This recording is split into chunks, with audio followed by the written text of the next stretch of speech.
বন্ধুগণ আসসালামু আলাইকুম ওয়া রাহমাতুল্লাহ। আশা করি সকলে ভালো আছেন, সুস্থ আছেন। আজ আপনাদেরকে দেখাবো সরকারি ব্যবস্থাপনায় হজ যাত্রীর প্রাক নিবন্ধন কিভাবে করতে হয়। আশা করি পুরো ভিডিওটি সঙ্গে থাকবেন এবং সরকারি ব্যবস্থাপনায় হজ যাত্রীর প্রাক নিবন্ধন এই নিয়মাবলীটি আপনারা দেখে শিখে নেবেন। You are watching Sintu.com channel. বন্ধুগণ, প্রথমে আপনাকে যেতে হবে hajj.gov.bd এই ওয়েবসাইটে। এখানে গিয়ে ডান পাশে দেখেন সরকারি ব্যবস্থাপনা হজ যাত্রীর প্রাক নিবন্ধন, এখানে ক্লিক করবেন। ক্লিক করার পর আপনার কাছে একটি ইমেল অ্যাড্রেস চাবে। বন্ধুগণ, এরকম একটি পেজ আপনাদের সামনে আসবে যেখানে লেখা সম্মানিত যে ইমেল অ্যাড্রেস থাকবে তার নাম দিয়ে হজ প্রাক নিবন্ধন পদ্ধতিতে আপনাকে স্বাগতম। আপনি দেখবেন ডান পাশে হজ যাত্রী যোগ করুন।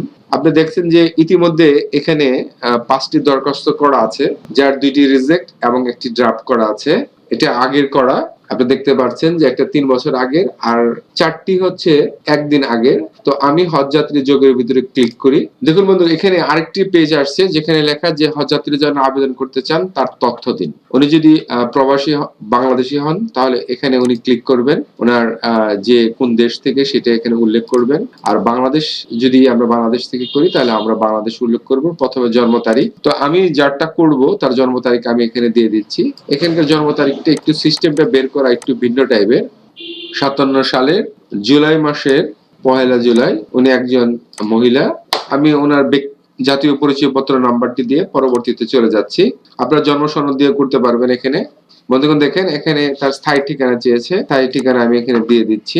একটু সময় নিচ্ছে। ঠিকানাটি এখানে বলছে যে সর্বোচ্চ 150টি অক্ষর হতে হবে, মাহরামের নাম দিবেন, মোবাইল নাম্বার দিতে হবে। তারপর এখানে আপনি এই লেখা শেষ হওয়ার পরে আপনি সংরক্ষণ করুন, এখানে ক্লিক করুন। এটা হওয়ার জন্য একটু সময় লাগছে বন্ধুগণ। এর পাশে আপনি দেখেন আবেদনের পরে ব্যাংকের মাধ্যমে টাকা জমা দান, এসএমএস এর মাধ্যমে সিরিয়াল নম্বর নিশ্চিত করেন। এই যে ব্যাংকের মাধ্যমে টাকা জমা দান, আপনি যখন এই দরখাস্তটা করা শেষ হবে সাথে আপনার ব্যাংকের ইনফরমেশন চাবে, আপনি যে ব্যাংকে পেমেন্টটা করতে চান আপনি সেই ব্যাংকের এখানে একটি চার্ট আসবে, সেই চার্ট অনুযায়ী আপনার একটা ভাউচার আসবে, যে ভাউচারটা আপনি ব্যাংকে জমা দিবেন সেটা আপনি যে ইমেল অ্যাড্রেস দিয়ে করেছেন সেই ইমেল অ্যাড্রেসে তারা এটি পাঠিয়ে দিবে আগামী 24 ঘন্টা থেকে 72 ঘন্টার মধ্যে। সেজন্য আপনাকে ইমেলটি চেক করতে হবে। আমি সেটিও দেখিয়ে দিচ্ছি। আমি গতকাল যে 3টি করেছি সেই 3টার তারা পেমেন্ট পাঠিয়ে দিয়েছে, যেটা আপনি ডাউনলোড করে ব্যাংকে গিয়ে আপনি জমা দিবেন। দেখেন এটা হয়ে আসছে এখানে।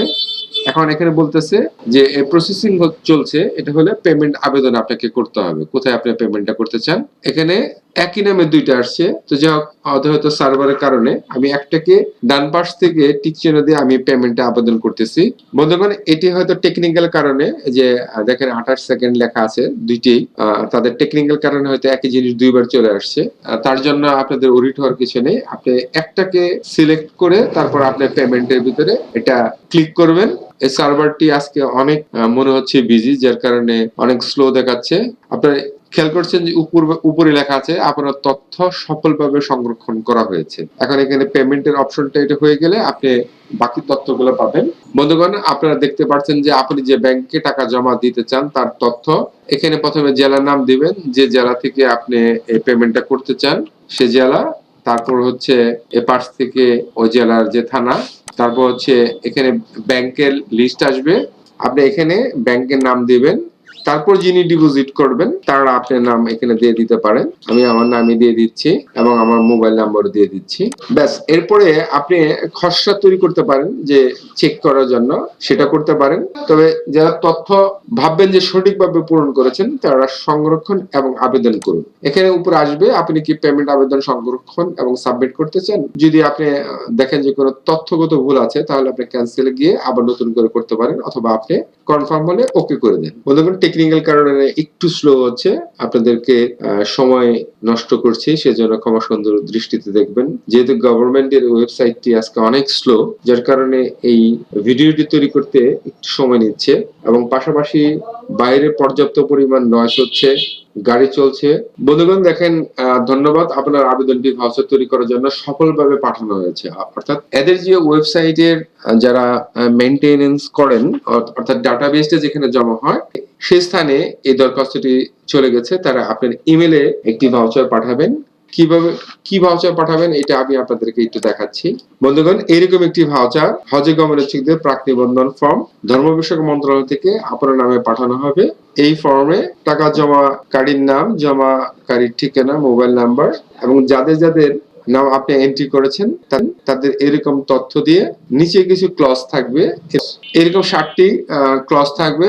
বলছে যে এই আবেদনপত্র কোনোভাবে আপনাদের হজে গমনে নিশ্চয়তা প্রদান করে না। প্রাক নিবন্ধনের পরে সৌদি আরব থেকে প্রাপ্ত কোঠার মধ্যে ক্রমিক নং থাকলে এবং প্যাকেজের সমুদ্র টাকা পরিশোধ করলে আপনার বা আপনাদের নিবন্ধন চূড়ান্ত হবে। 2, আপনার বা আপনাদের জাতীয় পরিচয়পত্র, জন্ম নিবন্ধন সনদ এবং প্রবাসীদের জন্য দ্বৈত নাগরিক সনদ বা বিদেশি আইডি অথবা প্রমাণপত্র ব্যাংকে যাচাইয়ের জন্য সঙ্গে নিয়ে যেতে হবে।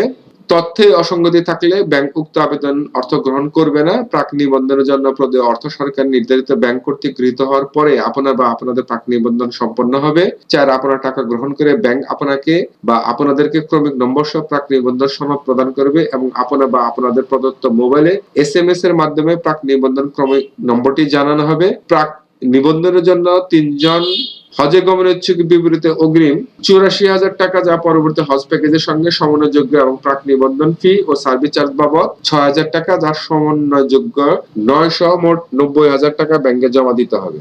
আর আমি যেটা কেবল করলাম সেখানে 2,000 টাকা এখানে আসবে আর বাকি এখানে আসবে হলো 28,000 টাকা, অর্থাৎ 30,000 টাকা হবে ইন্ডিভিজুয়াল। প্রাক নিবন্ধন বিষয়ক তথ্যের জন্য কল সেন্টার এই নম্বরে যোগাযোগ করতে পারেন।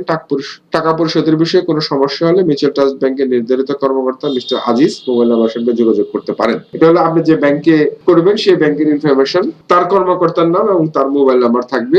এরকম একটি ফর্ম আপনার নামে চলে আসবে। বন্ধুগণ, এই পর্যন্ত হচ্ছে যারা সরকারি ব্যবস্থাপনা হজে যেতে চান তাদেরকে রেজিস্ট্রেশন করতে হয়। আপনি নিজে করতে পারবেন। আপনি চাইলে পাশে যদি কোনো ভালো কম্পিউটার যে দোকান থেকে কাজ করেন তাদের দিয়েও করাতে পারেন। তবে বেটার হচ্ছে আপনি নিজে করতে পারবেন। আপনি ইচ্ছে করলে মোবাইলেও করতে পারবেন। সেক্ষেত্রে শুধু হলো তথ্যগুলো সঠিকভাবে হয়েছে কিনা সেটা আপনারা নিজেরা যাচাই বাছাই করবেন। আশা করি বন্ধুগণ, এই প্রাক নিবন্ধন সরকারি ব্যবস্থাপনা যে নিয়মাবলী সেটা আপনারা বুঝতে পেরেছেন। কারো যদি কোনো সমস্যা হয় বুঝতে বা তথ্যগত, তাহলে নিচে কমেন্ট সেকশনে জানাবেন অথবা ডিরেক্ট আমাকে ফোন করতে পারেন। আমি চেষ্টা করব আপনাদের এই নিবন্ধন ফর্ম যেন সহযোগ করতে পারেন তার সার্বিক সহযোগিতা করার জন্য।